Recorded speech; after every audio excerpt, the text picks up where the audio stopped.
네, 차 한 잔의 경제를, 차 한 잔의 인생을, 이게 요 타이틀 모토입니다. 티타임, 티터뷰. 네, 그래서 오늘 신영증권에 왔는데요. 평상시에 존경하는 우리 김학균 리서치 센터장님 모시고 최근 경제 얘기를 좀 하려고 하고요. 일단 신영증권이 여기 리모델링 해가지고 1층에 신영증권 1층 커피숍인데요. 커피숍 모습들이 이렇게 뒤에 책방도 있고, 뒤에 책방들이 쭉 있고요. 이쪽에는 커피숍도 있고, 이게 리모델링 하면서 지금 이 책방 생긴 거, 신영센터장님. 식점이 들어오니까 네.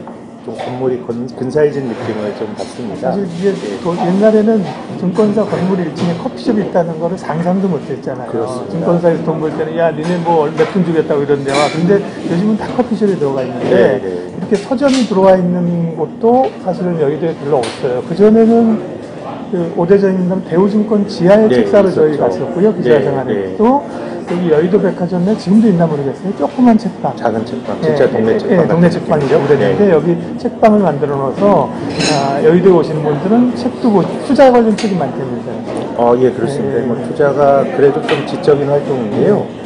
뭐 신영증권의 서점을 직접 운영하는 건 아니지만은 들어오신 그 영업하시는 분들과 상의를 해서 투자와 관련된 서적들은 신영증권에서 좀 찾아볼 수 있도록 이렇게 해서 저희 빌딩 2층에 굉장히 그 투자책들을 잘 정리해 놓은 공간이 있습니다. 그래서 코로나가 좀 잦아들고 그러면 한번 나들이 하셔서 북콘서트 이런 거 그런 것도 계획하고 있습니다. 예, 그래서 뭐 한번 여기 한번 나들이 하시는 것도 좋을 것 같습니다. 북콘서트 하시면 제가 무료로 와서 사회 받으겠습니다. 아유, 뭐 강의를 해주셔야죠. 이거 강의 제가 여기 한번 여의도 오시면 들려보시고요. 오늘은 최근에 이 코로나와 관련된 경제 위기에 관련된 얘기를 좀 해안을 드리려고 개인적으로는 제가 이제 영혼의 투자자라고 하는 존 템플턴을 좋아하는데 우리 센터장님 방송에서도 보면 정말 계시다고 하는 얘기가 아니고요. 얘기를 들으면서 좀 머리가 맑아지는 정리가 되는 그런 느낌들을 평상시에도 많이 받습니다. 그래서 오늘 그냥 차 마시면서 한 3가지 정도 질문 드릴 건데요. 지금의 물론 지금 지나가고 있는 거잖아요. 아직까지 진행형인데 언제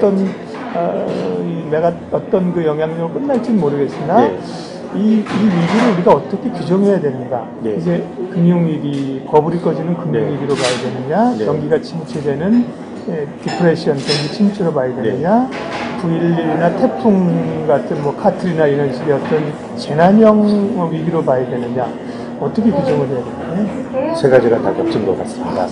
일단 뭐 코로나라는 게 우리가 예측 못했고 인류가 통제하지 못하는 변수라는 점에서 뭐 9.11 테러와 같은 측면이 조금 닮았고요. 또 경제활동이 전면적으로 중단이 되고 있죠.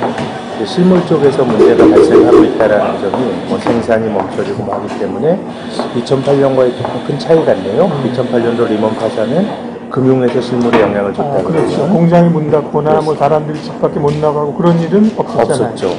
그리고 이게 금융위기의 성격도 있는데 사실 금융이나 실물이나 이게 하나가 확 나빠지면 서로 영향을 줍니다. 2008년도는 금융의 문제가 실물에 영향을 줬고 또 지금은 뭐 이제 그 코로나 때문에 나쁜 것도 있지만 금융위기 이후 10년 동안 저금리가 이제 형성이 되면서 뭐 여러 가지로 뭐 거품이라든가 아니면 좀 잘못된 과도하게 낙관적인 투자라든가 뭐 이런 것들이 있었거든요.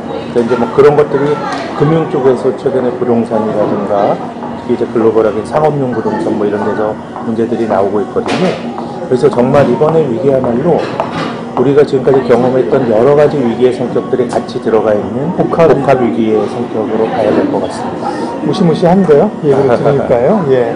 그러면 우리가 어쨌든 역사라고 하는 게 똑같진 않지만 이전의 경험들을 배울 게 있고 또 상당 부분은 큰 줄기는 이전의 흐름들을 따라가잖아요. 그래서 이번의 위기가 뭐 여러 위기 중에 가장 굵직한 1930년대 미국의 대공황 모델과 앞으로의 경로를 얘기하는 겁니다. 대공황 때는 뭐 주가가 90% 빠졌다고 그러네요. 그리고 한번 올랐다가 되밀면서 꽤 오랜 기간, 이게 경기나 주가가 회복되는데 꽤 오랜 기간에 걸렸었고, 그랬죠. 리만 때는 그때도 리먼 때도 대공황 과 같다는 얘기를 많이 했지만 생각보다 빠르게 금융시장도 끝나서 이번의 양상이 뭐 두 군데 하나일 수도 있고 물론 아닐 확률이 더 높지만 네. 대충 진행되는 그런 양상 예측 정도는 어떻게 이제 뭐 대공황은 좀 상상하기가 힘든 것이요. 네.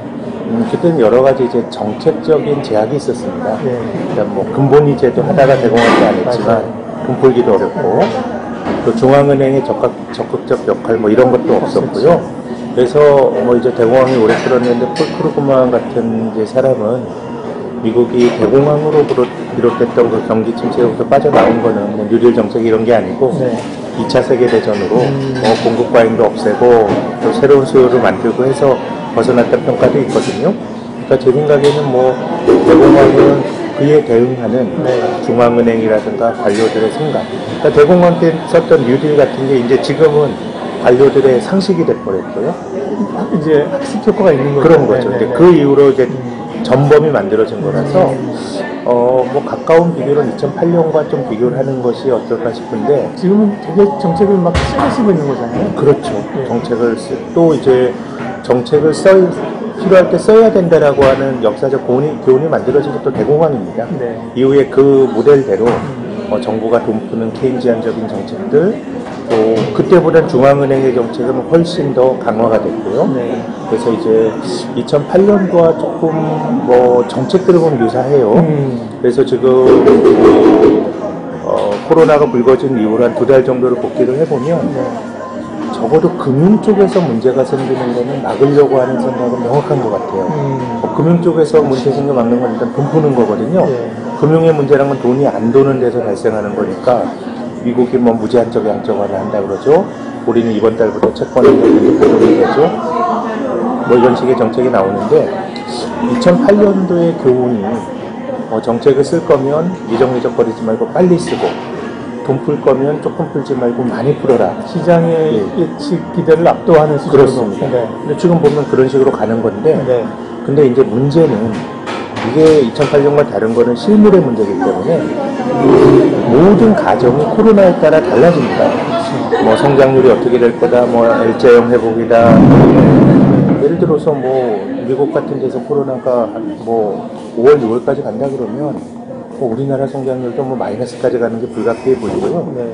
그래서 문제의 원인 제공이 코로나인데 여기에 대해서 우리가 깊은 통찰을 갖기는 어려우니까 잘 알지 못하니까 네. 여러 가지 가정에 따라서 뭐 시나리오로 이제 그려볼 수 있을 따름이죠. 예. 잘 모를 때는 말씀하신 것처럼 이렇게 시나리오를 그려보는 게 좋은 것 같습니다. 일단 5, 6월쯤 빨리 끝났을 경우에 이후 상황들 아니면 생각보다 길어졌을 경우에 상황들 네, 그런 경로들을 예측하면서 네. 지금은 뭐 쉽게 끝나는 것도 생각보다는 계속 그 환자가 늘어나고 끝나는 시기가 조금씩 뒤로 이연되고 있다고 봐야 되는 거 아니에요? 글로벌 전체적으로 보면은 계속해서 번지는데요. 근데 개별 나라들의 대응을 보면 한 35일에서 40일 정도가 되면 뭔가 큰 가닥은 잡겠습니다. 예를 들어서 중국 같은 경우는 12월 31일 날 작년 말에 첫 확진자가 나왔거든요. 근데 중국의 확진자 수 증가의 정점이 2월 5일입니다. 그러면 얼추 한 36일 정도 지나서 뭔가 어느 정도는 통제 가능한 번역으로 간 거고요. 우리나라도 지금 코로나 문제 뭐 좀 지속이 되지만 1월 22일 날 첫 환자가 나오고 가장 많이 늘어났던 게 2월 20일입니다. 예. 그렇게 치면 한국이 한 40일 되거든요. 근데 이탈리아가 최근에 뭐 사망자 수가 늘고 나오는 뉴스들로 되게 나쁩니다만은 지난주 중반부터 코로나 이들 확진자 수 증가세가 둔화가 됩니다. 이탈리아도 한 35일 되거든요. 미국은요? 미국이 이제 3월 둘째 주부터 문제가 있으니까 한 4월 중순 정도가 이건 뭐 저희가 뭐 회복이 된다 이런 차원이 아니고 코로나 우리가 잘 모릅니다. 그리고 그 분석할 수 있는 잣대도 많지는 않은데 먼저 문제가 불거졌던 나라들을 보니 한 35일에서 40일 정도 걸렸다 그러면 저는 미국이 어떻게 될지가 뭐 본질적인 처방도 비슷하거든요. 움직이는 거 막고 집에 있으라고 그러고 그런 거기 때문에 뭐 잘 알지는 못하지만 4월 20일 정도, 4월 중순 정도가 조금 중요한 변곡점이 아닐까 그런 생각을 갖고 있습니다.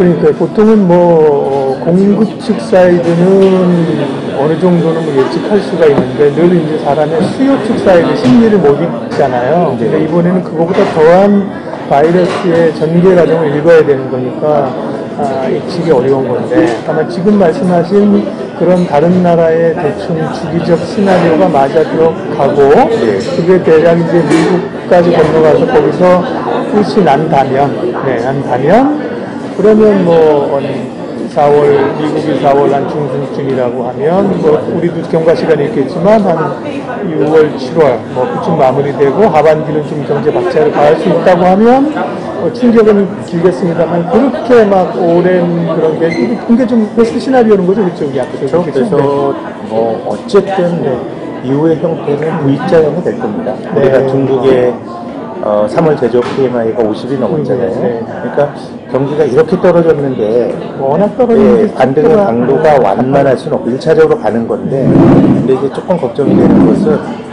이제 그 중간에 경기가 떨어지는 과정에서 좀 잘 버텨야 되는데요. 제 생각에는 뭐 큰 기업들은 이런 식으로 정부가 지원을 해주고 하게 되면 이제 큰 플레이어가 쓰러지게 되면 경제가 큰 충격을 받을 거란 공포감이 너무 강합니다. 그러니까 지금 뭐 큰 플레이어들은 다 지원을 해서 이제 살리는데 이번에 코로나로 인해서 불행한 일을 겪으신 분들은 대부분 뭐 기저질환이 있다는 분들이 아닌데 위기가 닥치면 멀쩡했던 사람이 쓰러지는 게 아니고 그 이전부터 위기였던 사람들이 쓰러지는 겁니다. 근데 지금은 글로벌하게 보면 뭐 자영업자, 미국 같은 경우도 아마존이 뭐 아주 그 모든 영역이 아마존의 영역이 커지면서 뭐 리테일러라고 하는 이런 쪽들은 뭐 다 아마존이 잠식하는 거거든요. 그래서 저는 기존에 취약했던 영역들이 크게 보면 서비스업이고 소매업이고 또 자영업자의 범주로도 볼 수 있고 사회로 치면 중산층 이런 사람들이 저는 조금 많이 약해지는지 않을까라고 생각이 듭니다. 그건 정말 경제가 되게 탄성을 잃게 됩니다. 이거는 우리 경제 구조로 봤을 때 굉장히 안 좋은 거네요. 왜냐하면 기존의 어떤 쏠림 현상도 자본력 그리고 기술력 있는 사람 쪽으로 쏠려가고 있는 걸 그나마 이제 뒤쳐져 있는 사람들이 버틴 거잖아요. 버티고 있는 건데 그게 이번 쇼크로 인해서 버틸 여력마저 없도록 확 또 쏠려가면 이후의 흐름들은 뭐 뭔가 사회 기반이 소비를 하고 이런 기반이 조금 약해질 수가 있고 또 금융적으로 보면 상업용 부동산 같은 것들에 조금 걱정이 많이 됩니다. 상업용 부동산 장사하는 사람도 임대를 받아야 되는 거거든요. 근데 지금 그런 쪽들이 이제 이후의 예상에는 조금 그 폭풍의 영역이 아닌가 생각합니다. 첫 번째 질문은 지금의 위기를 어떻게 우리가 규정할 수 있느냐였고 두 번째는 이 전개 과정이 그나마 시나리오상 우리가 볼 수 있는 게 무엇이냐는 거고 세 번째 마지막 질문은 그러면 투자자들은 이걸 어떻게 어차피 위기는 온 거잖아요. 코인에서 있는 거니까 왔죠. 이걸 어떻게 대응할 것이냐. 그러니까 소위 기존에 계신 분들은 참 자산에 몰려 있어서 주식하시는 분들은 괴롭고 부동산 하는 분들은 또 이제 부동산에 좀 목이 찼잖아요. 그러니까 주식으로 좀 오고 싶은 욕구도 있고 정말 뭐 10년 만에 리먼 사태 이후에 정확히 12년 만에 온 기회라고도 하는데 또 그렇게 호락호락 편히 사서 수익을 낼 만큼 시장이 녹록진 않고 그러니까요. 되게 공격적이에요. 그러니까 사람들이 주식 들고 있는 사람이야 뭐 지금 어쩔 수 빠졌고 이제 이런 건데 최근에 뭐 동학 개미 운동 이런 얘기도 하지 않습니까? 그런 얘기 제가 쓰지 말라 그래요. 너무 좀 냉소적인 건가요? 그렇지 않나요? 희화시키는 거죠? 개미. 그렇죠. 그래서 뭐 무슨 금융이라는 게 뭐 관군 뭐 그다음에 또 머리띠 해가지고 뭐 외국인 쫓아내고 그거는 우리 97년에도 그랬잖아요. 그랬는데 그렇게 감정적으로 대응할 건 아니잖아요. 근데 제가 드리고 싶은 말씀은 보통 이제 지금 그 박사님 말씀도 조금 그런 개인 투자가들이 하는 행동에 대해서 일반적으로 조금 희화화되고 냉소적으로 받아들이는 경향들이 있죠. 해석이 되는 개미들이 오면 상투다, 개미들은 먹은 적이 없다, 이런 식인데요. 네. 이번에는 달라요. 이번에도 어떨지 몰라요. 네. 어떨지 모르는데 들어오는 돈의 규모가요. 지금 지난 1월 20일 정도부터 코로나 이후 시장이 충격을 받는 동안에 38조 원이 들어왔습니다. 새 돈이 들어온 게요. 3월 한 달만 28조 원이 들어왔습니다. 그동안 우리가 뭐 바이코리아 펀드, 여러 가지 펀드 붐이 있었을 때도 1년에 많이 한 달 단위로 가장 많이 들어왔던 게 뭐 5조 원, 6조 원 들어오면 많이 들어오는 겁니다. 클래스가 다르네요. 이거는. 클래스가 다르죠. 근데 이걸 또 다르게 비교해 보면 우리나라 가계금융자산이 300조 원 조금 안 될걸요? 10%가 주식으로 들어온 겁니다. 근데 이제 주식으로 들어오는 사람들의 이 좀 멘탈리티가 강남 아파트 불패와 조금 비슷한 것 같아요. 저희가 지점에 있는 분들과 통화해 보면 진짜 처음 하는 거고 삼성전자 사주세요 이런 거거든요. 그래서 뭐 제가 드리고 싶은 말씀은 지금까지 한국 가게는 늘 주가가 올라갔을 때 나중에 들어와서 선수를 잡았습니다. 예외 없이 외국인이 바닥에서 사고 한국 사람들 나중에 고점에서 사는 게 패턴인데 지금 굉장히 떨어진 때 들어오는 게 굉장히 다른데 과거에도 주가가 떨어지면 소위 스마트머니라고 하는 돈이 들어왔는데 이거는 뭐 아주 소수의 자금이 아니라 엄청난 돈이 상상 안 되는 데 들어오는 거거든요. 그래서 뭐 삼성전자를 많이 사시고 그래서 뭐 이게 이걸 뭐 냉소적이나 뭐 이렇게 평가할 게 아닌 것 같아요. 뭐 가장 좋은 거 사는 건데 다만 이제 드리고 싶은 말씀은 제 주변에도 삼성전자로 돈 번 분들이 되게 계신데 그분들은 지금은 진짜 이거는 매매와 트레이딩의 영역입니다. 단기간에 급락해서 그 다음에 반등은 또 세게 나올 테니까 근데 떨어질 때도 대부분의 사람들이 예측 못했던 것처럼 올라갈 때도 그냥 꼭 가는 겁니다. 또 고점에서 팔기도 힘든 건데 삼성전자로 돈 번 제 주변의 부자들은 오래 들고 있었어요. 그럼 지금 많은 돈이 들어오는 거는 저는 뭐 2200에서 들어오는 것보다 1400에 들어오면 더 싸게 사는 거니까 그걸 절대로 냉소적으로 보거나 폄하해서는 안 된다고 생각이 드는데 그걸 사는 사람들이 내 투자의 타임라인을 조금 길게 잡으셨으면 좋겠어요. 이거를 한 방에 사가지고 내가 큰 돈을 번다. 그럼 저는 이번에 삼성전자 산 분들도 조금 과거보다는 실망스러울 수 있는 것이 글로벌 IMF 외환위기 때 삼성전자 주가가 고점 대비 4분의 1 토막 가까이 났습니다. 굉장히 쌌어요. 글로벌 금융위기 때도 반토막이 났습니다. 지금 뭐 반토막 아닙니다. 삼성전자 제일 멀쩡하다가 뭐 한 거기 때문에 우리가 시각적으로는 또 사람들이 뭐 삼성이 안 되면 우리나라가 안 되는 거야 뭐 그런 생각 가지셔도 되는데 생각보다 그렇게 아주 싸진 않아요. 그러니까 아주 견디는 사람이 결국은 삼성전자라든가 이런 것에 어떤 위너가 됐던 거기 때문에 내 돈의 투자 시계를 조금 길게 보시면 지금은 주식을 사서 좀 싸진 주식 사서 기회를 볼 수 있다는 생각이 들고 아니면 아예 선수가 많이 빠졌으니까 단기적으로 올라가는 거를 본다라고 하는 것도 나름의 제한이 될 수 있는데 그건 참 힘든 일이고요. 근데 이제 과거의 경험을 보면 1차적으로 급락이 좀 멈췄다가 또 조금 지표를 확인한다든지 그러면서 다시 한번 훅 밀어버리는 사례들이 많았다. 그런 걸 이제 학습 효과로 가지고 있는 건데 지금 센터장님 말씀 들어보면 그걸 알아서 샀다 팔았다 할 수 있겠느냐. 그렇죠. 모르니까. 주가가 단기적으로 되게 많이 오를 수도 있다고 봐요. 미국 같은 데가 잡히면 우리나라 코스피가요 한 달 기준으로 가장 많이 올랐던 때가 98년 1월인데요 한 달 동안에 50.8% 올랐어요. IMF 국면이었죠. 한 달에 1년이 아니고 한 달에 한국 증시 역사상 가장 강한 근데 그때가 외환위기 국면이었어요. 그러네요. 많이 떨어졌다가 50% 올랐다가 이 저점을 깨고 또 내려가서 진바닥이 만들어졌어요. 그래서 저는 중국의 PMI도 말씀드렸지만 이번에 반등은 굉장히 V자형으로 나올 거라고 생각합니다. 근데 이제 이후의 경로가 중요한데, 이후는 경제는 아주 비효율적이더라도 덩치 경제 주체들은 다 지원받아서 살고, 아주 자잘한 경제 주체들은 지원받기도 힘들어서 죽고, 그러니까 이후의 세상이 저는 투자하기에 좋은 세상이 될 것 같지는 않고요. 그렇게 본다 그러면 뭐 지금 싸게 들어오는 분들은 일시적인 반등에서 주식을 잘 팔지 못하면 장기전으로 가는 거거든요.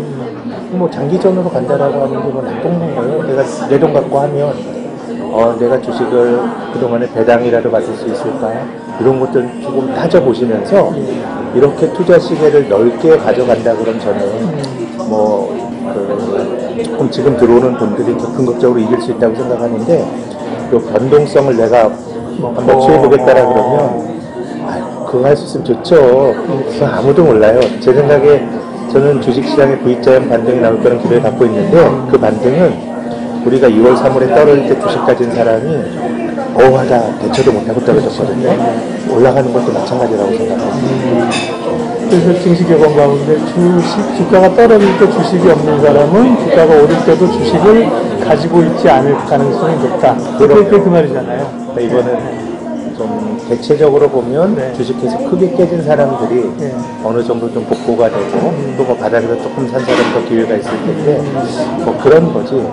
이 사이클이 이게 설사 뭐 올해 상반기에 바닥에서 샀다고 하더라도 주식 투자는 조금 더 긴 호흡으로 해야 뭐 그런 거지. 파도를 내가 탈 수 있다고 생각을 하면 그건 저는 뭐 대부분의 사람들이 아주 좀 오만일 수 있다고 생각합니다. 그런 생각을 한다면 누구에게나. 제가 이제 앞선 뭐 동학 개미혁명이라고 언론에서 얘기하는 걸 좀 시니컬하게 본 이유는 제가 이제 언론 방송에 있으니까 책임이 많아서 그래요. 맨날 보면 제가 그 자괴감이 들거든요.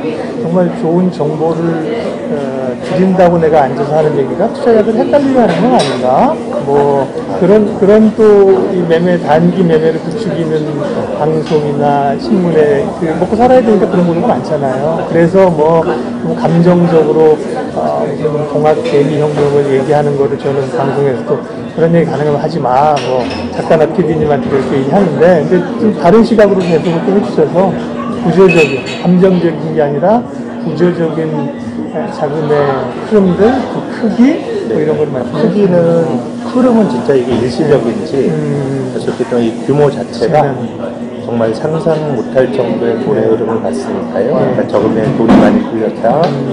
사람들이 수익에 대한 좀 욕구가 있다. 이런 것들을 본 건데 근데 이게 뭐 안정적으로 될지 그래서 저는 좀 잘 됐으면 좋겠어요. 금융이란 게 집단적 성공의 경험이 있으면 나쁠 때도 버티면 돈을 버는구나 이런 진짜 성공의 경험이 중요한데 주로 집단적 손해의 경험이 많죠. 많죠.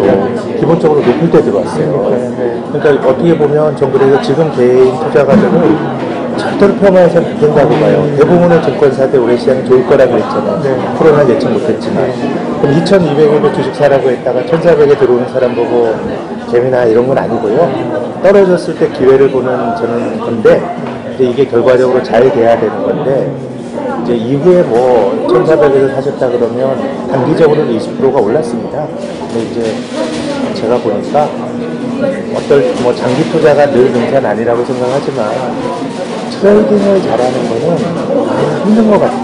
뭐 어떻게 알겠어요. 나쁠 때도 뭐 안 팔고 시간을 가지고 중간에 배당도 갖고 버티는 게 일반적으로 사람이 주식으로 보는 거니까요. 조금 지금 시장에 들어오시는 분들은 내 돈의 성격 그리고 조금 길게 갈수록 이길 확률이 높다는 거를 한번 좀 고민해 주셨으면 하겠습니다. 생각합니다. 고맙습니다. 여기 그냥 앉아서 바깥에 문이 열려서 바람이 시원한 바람이 봄바람이 살살 불어오면서 역시 오늘도 김학균 센터장님 만나서 이 영혼이 좀 맑아지는 얘기를 왜 그러세요? 들어서 너무 좋고요. 저희가 한 20분에서 30분 하자 하는데 지금 23분 했네요. 24분. 이게 우리가 둘이 수다면은 아니네요. 그죠? 막 떨어서 열심히 한 만큼 얘기했는데 한 4, 5분 했네. 딱 좋은 것 같습니다. 이게 티타임이죠. 티톱이니까. 네, 그래서 오늘 좀 하고요. 또 이렇게 시간 내주셔서 너무 감사하고 나중에 또 좀 장기가 되게 많으세요. 장기가 많고 내공도 엄청 많은 여러분들이 모르시는 내공도 엄청 많으신데 그런 얘기들은 제가 나중에 좀 또 캐내서 얘기를 하도록 하겠고 어쨌든 건강하시고 또 좋은 리서치 해주십시오. 예, 다른 자리에 또 뵙겠습니다. 고맙습니다. 예, 고맙습니다. 네.